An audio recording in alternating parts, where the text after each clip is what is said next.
What's going on there, ballers? Welcome to our Friday edition of our show. Once again, I'm your host, Joe Grotto. I want to thank each and every one of you for kicking off your weekend with us here at Bases, Barrels, and Ballplayers. Today is Friday, October 10th, and we've got a full show for you. We're in the midst of full swing of postseason baseball. Two series are done in the division series, and two are still to be decided, with one at the time of recording being decided over in the American League as we speak. And we've got an NLDS Game 5 to preview for tomorrow. So still plenty of both postseason baseball to be resolved. The Yankees and Phillies have been sent packing, sent off to Cancun with the rest of the teams that fell short of the World Series goal. We'll talk about what went down in each of those respective series. We'll give you a brief preview of the remaining division series matchups, since we don't want you to miss what is going on currently. And then we will finally release our first annual All-MLB team. So we're going to have one respecting the American League and one covering the National League 2 as well. So plenty to unpack on today's show. Thankful for each and every one of you, the lovely audience, for continuing to tune in. And we'll be here to talk all about the exciting ball that has been played and is still to be decided. Let's get to it. Play ball. All right, there, ballers. Thank you each and every one of you once again for tuning in to our Friday show as we kick off the weekend and look forward to the conclusion of the division series, as well as getting ramped up for the next round, the championship series, the final round before the World Series. But before we get to all of that, I want to give you a reminder of where you can find us on our social media platforms: on Instagram at Bases Barrels Ballplayers, on X, formerly known as Twitter, at Bases Barrels 25. And be sure to check out our YouTube channel, Bases Barrels and Ballplayers. It'll have the yellow logo just like you see behind my shoulders if you are watching these podcast episodes. And along with watching these podcast episodes, you can also check out the audio version on wherever you listen to your favorite podcast currently, whether that's Apple Podcasts, Spotify, Amazon Music, iHeartRadio, Podbean, wherever you can listen to a podcast. I bet you Bases, Barrels, and Ballplayers are there too as well. And be sure to become an official subscriber on our Patreon site, patreon.com/Bases, Barrels, Ballplayers. For just $2 a month, you'll be entered to win Bases, Barrels, and Ballplayers monthly t-shirt giveaways, MLB player autograph memorabilia, future MLB tickets, and so much more as we're able to grow this platform collaboratively. And with that, let's do this is going to be a quicker show, quicker recap. We apologize to the rigors of our current full-time employment and the rigors of just everyday life. We're at the time of recording, we're already in the midst of the American League Division Series Game 5, so don't want to miss too much of that, so we can give more of our thoughts on that on Monday's show, as well as wanting you, the lovely audience, to be able to enjoy it too. So without further ado, let's recap the two series that have finished, and we'll start over in the American League, since we'll start in order of when these series were resolved. So let's start in the AL. Yankees, Blue Jays, Game 3. Shane Bieber would be going up against Carlos Rodon. Yankee season on the line at this point. The Blue Jays were up 2-0, and it wasn't looking good for the Bronx faithful. The Blue Jays jumped out to a 6-1 lead before the Yankees did make an early comeback in this one.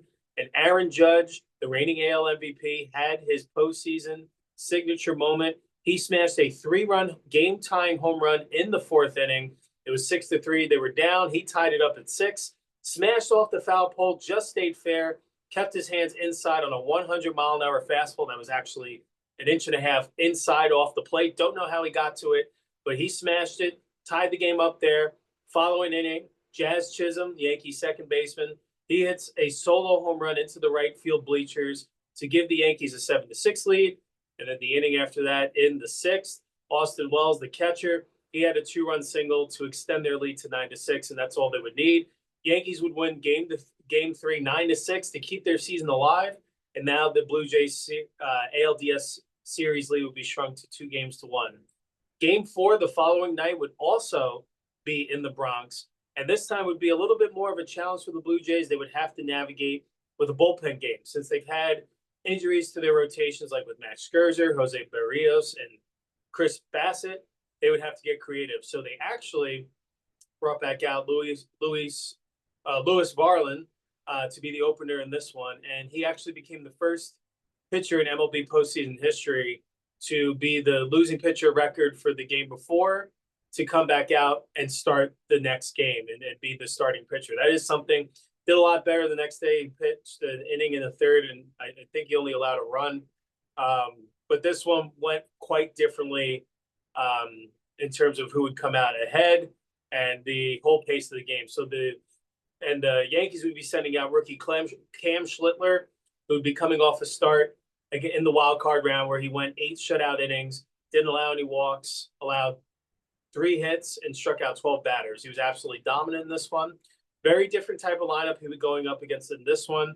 The Blue Jays had the lowest strikeout rate in all baseball, so it would be a tougher task. And this lineup has been humming 1 through 9. And Vladimir Guerrero Jr., perhaps the hottest hitter on the planet next to Aaron Judge. He started off again with an RBI single on 2 strikes to give the Jays an early 1-0 lead in the first. Yankees would tie this one up in the third as third baseman Ryan McMahon smashed a solo home run into the right field seats. It was now 1-1, like I mentioned, after 3. From there, the Blue Jays would slowly chip away and add on to their lead. George Springer, he gave the Jays the 2-1 lead via a sacrifice fly in the 5th inning. Schlittler was absolutely fantastic. He went 6 in the 3rd innings, and this one only allowed the 2 earned runs.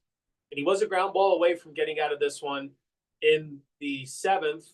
He had a ground ball. It was hit kind of hard, but it was right in front of Jazz Chisholm, who saw the ball go up, roll up his arm and go into the outfield. Led to 2 runs soon after that as Nathan Lucas would come through with a 2-run single to increase the Jays' lead to 4-1. Miles Straw would add on a RBI single in the 8th to extend their lead to 5-1. Yankees would try to rally in the 9th. Aaron Judge, in his final at-bat of the postseason, rips an RBI single, bringing home the Martian Jason Dominguez, who scored from second. It's 5-2. It would be too little, too late for the Yankees. That would be all.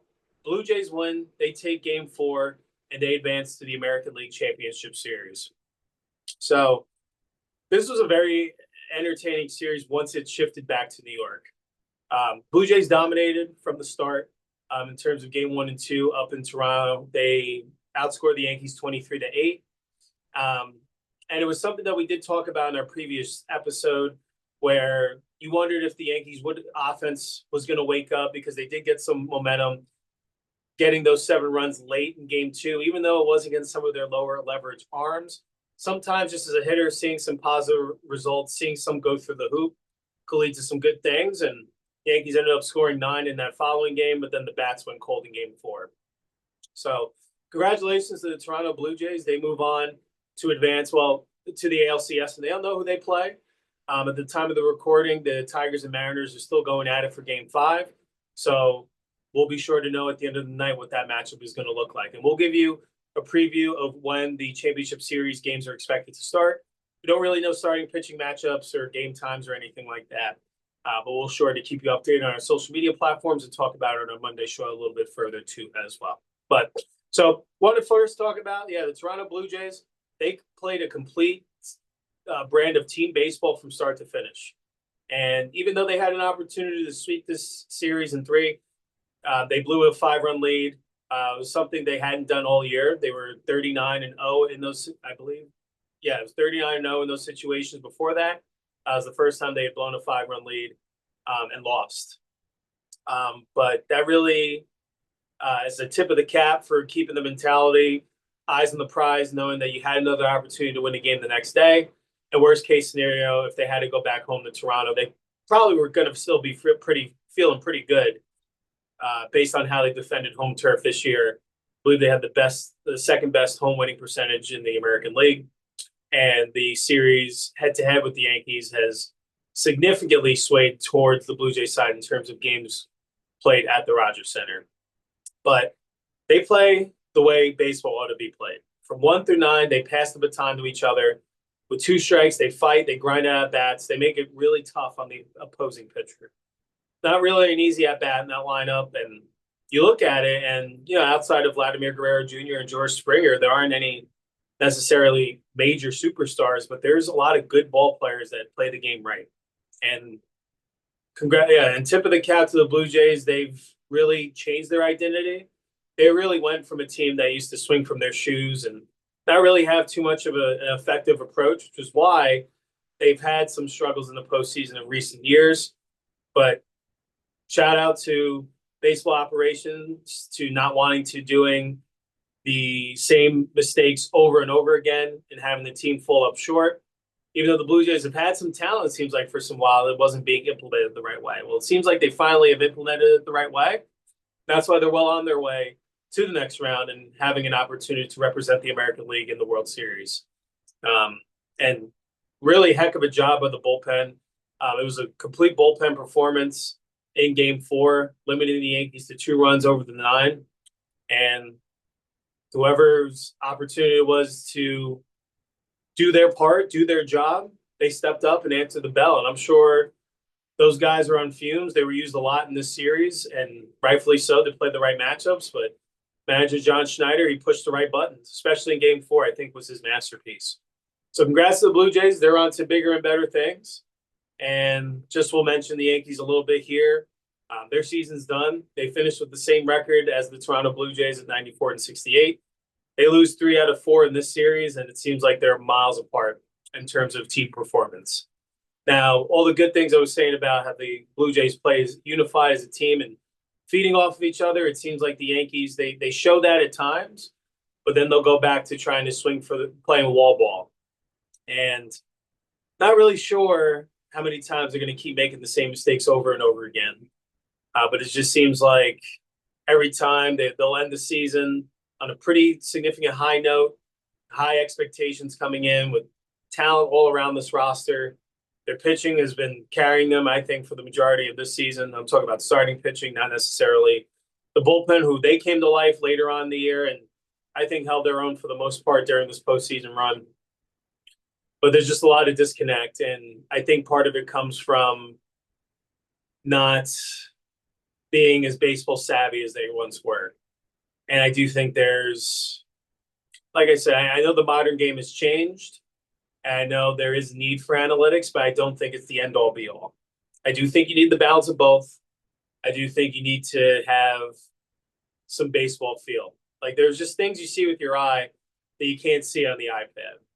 And I think there's, opportunities where, if a guy's struggling, if you have a guy going 1 for 20 in a series, or if you have a guy that struck out, 12 of his last 16 at bats, maybe you should try something different. You can't just rely and say, well, the numbers say it's going to work out in the end. Well, it didn't. It did. Would have been maybe nice to get a little bit of a change at the leadoff position. Maybe, seeing a different look at shortstop, wherever the case may be. But just running out the same lineup over and over again, that worked once in this series. And you're lucky because you went down 6-1 in this series too as well. You're lucky that you have the reigning AL MVP in the middle of your order to set the tone. And he can't do it all, but he had a heck of a postseason. It was a shame, he ended up hitting 500 in this postseason, but he didn't have the supporting cast that he needed because this is, at the end of the day, it's a team sport, and one guy can't do it alone. Like Vladimir Guerrero Jr. had a heck of a series. I think he ended up hitting 615 for the series, whatever it may be. But his supporting cast, he came through runners in scoring position because there was constant traffic on the bases for the majority of the time.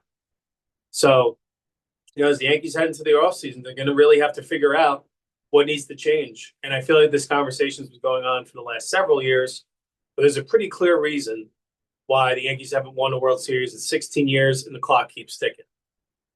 Maybe they have to look inward. Maybe it's their baseball development. Maybe it's baseball operations. But, with the people clamoring for one Aaron Boone to move on as manager, that's not going to change a thing. If you've been watching, he's just the mouthpiece for what baseball operations and the front office wants. And they have a lot. It seems like they have a lot of input into player decisions, game decisions, who's on this roster, who's not. But maybe there needs to be a little bit of a reset here and go back to what worked. Yes, I do believe there is a place for analytics. Every team in the league is using it to some extent, but I don't think the Yankees are using it right. I do think they need to get some refreshing baseball perspective in there, develop their guys in the minor league system. It's not always about who throws the hardest and hits the ball the farthest. Okay. Aaron Judge hit the ball 112 miles an hour today. It was an out. And Addison Barger the other day, he hit a ball 40 miles an hour with 2 strikes because all he did was try to put bat to ball. Guess what? It was his 3rd hit of the day. That's a small sample, then that's just one example. But there was plenty of examples of that all throughout this series. Sometimes good things happen when you put it in play and put pressure on the other team. I got to say, I thought the Yankees were better defensively in the series, but when it counted, they folded, and it showed. So hopefully, for their sake, in 2026, things look different. That'll be a future episode. We'll be sure to do a deeper dive then. But that's all I got to say about this series. Congrats again to the Toronto Blue Jays. They're moving on to the American League Championship Series. By the end of tonight, they'll know if they're going up against the Detroit Tigers or the Seattle Mariners. Whatever it may be, it should be a very entertaining American League Championship Series. Now on to the National League. Again, we'll keep it quick here. The Philadelphia Phillies were tasked to go out to LA and take on the Dodgers. They're down 2-0 at this point. Game 3, they'd be sending Aaron Nola to the mound, going up against Yoshinobu Yamamoto. Definitely a tall task indeed. Phillies would actually go on and make a statement in this one. Their offense finally came to life. Kyle Schwarber hit 2 home runs. JT Realmuto had a big home run, and they had a big put-away 7th inning, a 5-run 7th off of Clayton Kershaw came out of the bullpen. That game went from 3-1 to 8-1, and the Dodgers got one late, but it was too little too late. They won Game 3 8-2. Excellent job by Aaron Nola and Ranger Suarez covering. I know Nola only went 2 innings, but I think they were trying to protect him from getting injured or something like that. But Suarez then, he piggybacked him and threw an important 5 2/3 innings, and then the bullpen did the rest from there. So, and also in this game, Trey Turner had a key 2-run single as well. So you'd like to think his bat was starting to wake up as well. But good performance, good fight from the Phillies. Gives them an opportunity in Game 4 the next night to be able to even the series and send the NLDS potentially back to Philadelphia for a pivotal Game 5 to decide who would go on to the National League Championship Series. Keeps the Phillies alive for now. Game 4 would be an exciting pitching matchup. They're sending their now ace since Zach Wheeler was down for the year. He had an unfortunate blood clot come up, so they haven't had him since the back end of the summer. So Sanchez has really answered the bell and been their most reliable starter. And he continued to answer the bell in this one too. He'd be tasked with going up against right-hander Tyler Glasnow. This was a fun pitcher's duel. It was 0-0 through 6. Into the 7th we go. Nick Castellanos comes through once again, giving the lead to the Phillies. The first lead in this game for either side. It's 1-0 Phillies. But, of course, the Dodgers would answer back right away. They would get the bases loaded. Mookie Betts would draw a bases-loaded walk. Earlier in that inning, there was a controversial strike 3 call missed when Sanchez was still in the game. Could have gotten the Phillies out of that a little bit earlier without that run scoring. We'll never know now. Nevertheless, it's 1-1 after 7. And from there, both bullpens kept getting big outs. They kept trading zeros. Johan Duran, closer for the Phillies, he pitched multiple innings. It was absolutely lights out. Game 2 starter, Jesus Luzardo, he comes back out. He's throwing rather sharp sliders and putting up more zeros for the Phillies too as well. But then this game ended up going into the 11th inning. Back and forth we go, still 1-1. Both bullpens putting up zeros, and then the eventual heartbreak. If you didn't catch it, this was awful. If you're a Phillies fan, I feel for you. I don't know what I would do if I was a fan of the team and saw the game end in the series and the season, everything come to a head like that. Not sure what I would do. But opportunity with 2 outs, bases loaded. Andy Pajes on the Dodgers. He hits a ground ball back to Orion Kerkering. He bobbles the ball, picks it up, had plenty of time to still get the out at first base. Pajes was still running down the line. Nevertheless, and you can even see catcher JT Realmuto pointing to first base to tell him to throw the ball there. Nevertheless, Kerkering, he panics, picks the ball up, tries to get the out at the plate. He fires, it sails way over Realmuto's head, not even close. In comes Hae-Sung Kim. Ball game's over. Dodgers walk it off in 11. They win 2-1. They win the series 3-1, and they advance on to the National League Championship Series. So that's a heartbreaking way for Philadelphia to end. And I thought they showed great fight in this series. I know the Dodgers, they're tough. They're inevitable. They're the defending World Series champions for a reason. They find ways to win. But in this one, I feel like the Phillies had two opportunities to really win this series and win games. I think they let Game 2 get away, and I think there were some questionable decisions there. And then this one, they just couldn't get the big hit. The pitching showed up for sure, but they only scored one. And I think who knows what happens. If they get out of that inning, if they lose later on eventually, we'll never know.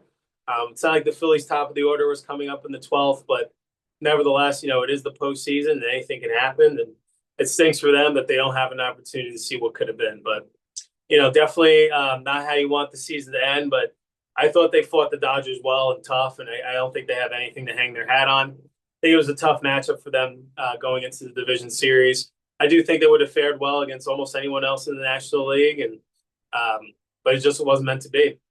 And the Phillies, they're in an interesting situation. It seems like their championship window's closing sooner rather than later, just due to age and obviously the business side of things too as well. Kyle Schwarber, the National League leader in home runs, he had 56 this year. He's set to become a free agent. JT Realmuto, I believe, is a free agent as well. He's 35. They're going to have some answers and some holes to fill. Are they going to upgrade in the outfield? Are they going to add on to their starting pitching depth? It's going to be very interesting. It's not going to be the same team, I don't think. They are going to have to get a little bit younger, a little bit more athletic. I don't know if that means maybe they'll be in the Kyle Tucker sweepstakes. That could be a big upgrade for their corner outfield, but I guess we'll see. Again, that'll be for a later offseason episode. But congratulations, Los Angeles Dodgers. They're back in the LCS once again. They take this series 3-1. And wasn't necessarily the prettiest performance, but they find a way to get it done because they have that championship DNA. They have players that come through in the clutch and figure out a way to get over that hurdle, whatever it takes. This team is all in. They play for one another.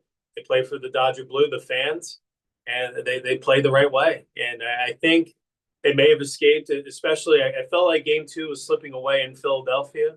And then Game 3 not going so hot for them, their first game at home. And I think they were starting to feel the pressure a little bit, but I think they get away and they get an opportunity to represent the National League in the World Series once again, depending on, who they have to face too as well, because the NLCS Game 5 is set to be resolved tomorrow. So they won't know until the end of tomorrow who they'll be playing in the Game 1 of the NLCS.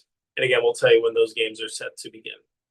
All right, now on to the two series that remain alive. Sticking in the NL, Cubs, Brewers, both teams have won both of their home games. So Game 5 will be decided up in Milwaukee tomorrow. You wonder if that trend will stay the same, where the home team, Milwaukee, will and they were the number 1 seed in the NL, the number 1 overall seed. In MLB, they had the league's best record. You wonder how that's all going to shake out. They haven't announced their starting pitchers at the time of recording yet, and it is because both pitching staffs, I feel like, are taxed. Brewers had their ace go last night. Cubs won't be able to bring back Boyd again in this series. He's already pitched twice, so they'll be very curious to see how they get to that finish line. But I do think this is going to be more of an offensive game. I do think this is going to be more of who's going to jump out to a lead first and whose bullpen is going to be able to get bigger outs than the other. And I know that seems kind of obvious, but I do think that's more important in this series as compared to the other division series matchup, which is going on right now, where I think they have two starters that can go deeper into that game. So it's going to be very interesting to see the chess match that is going to be played between Craig Counsell of the Chicago Cubs and Pat Murphy of the Milwaukee Brewers. We'll see what moves they made. It should be a very exciting matchup for tomorrow. It's 8:08 p.m. Eastern Standard Time, 5:08 p.m. Pacific for first pitch tomorrow. So you definitely will not want to miss that.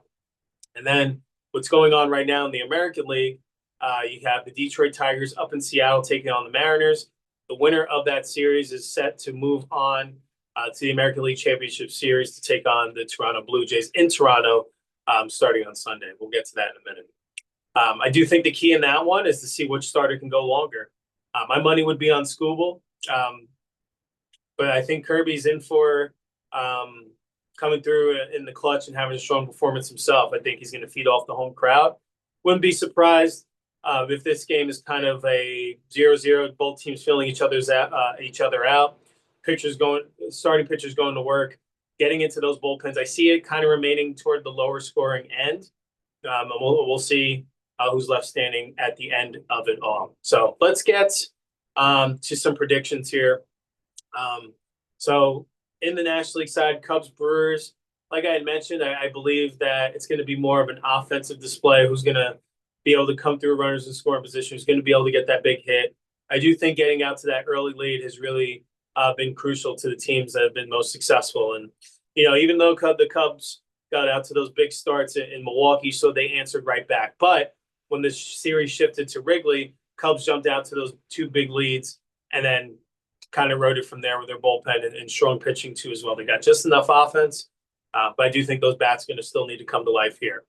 However, I do think Milwaukee seems to be a significantly better offensive team at home. I don't know how they're going to necessarily pitch it together with their arms, but their bullpen has answered the bell more times than not.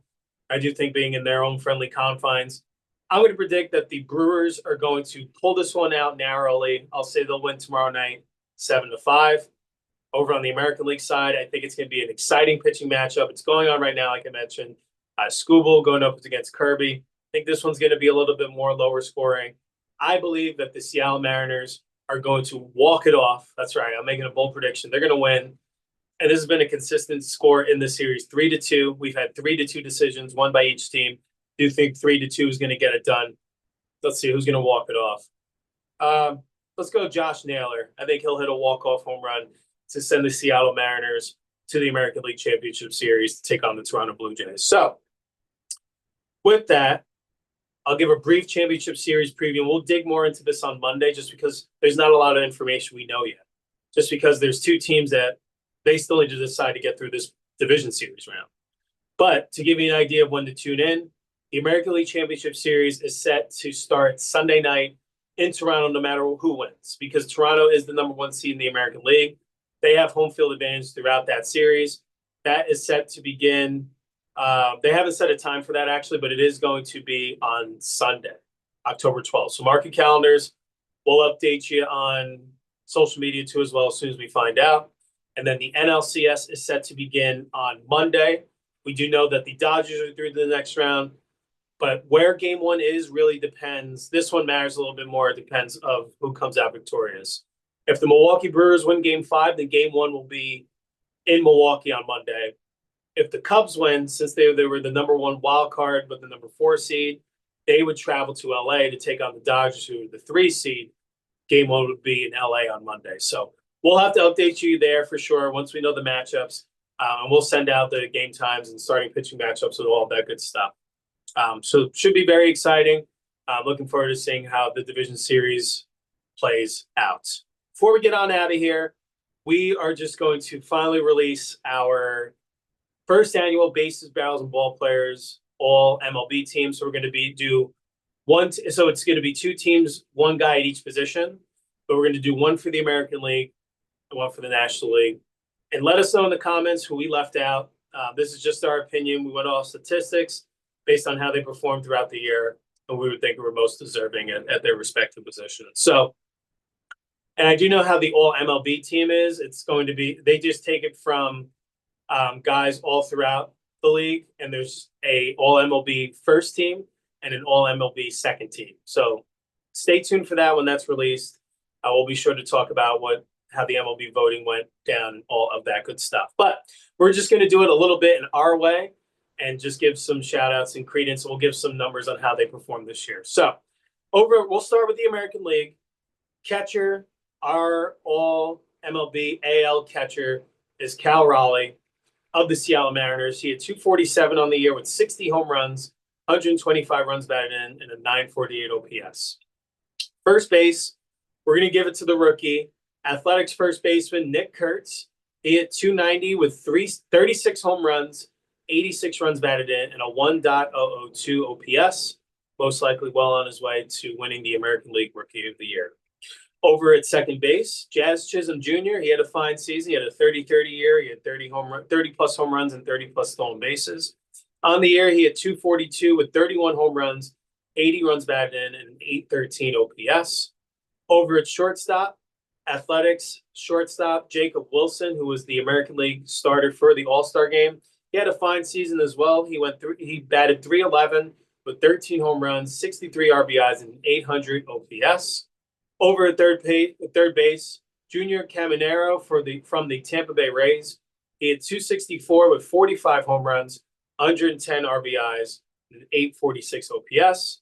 And then we selected 3 outfielders. So no particular order, but we started first outfielder Aaron Judge from the New York Yankees.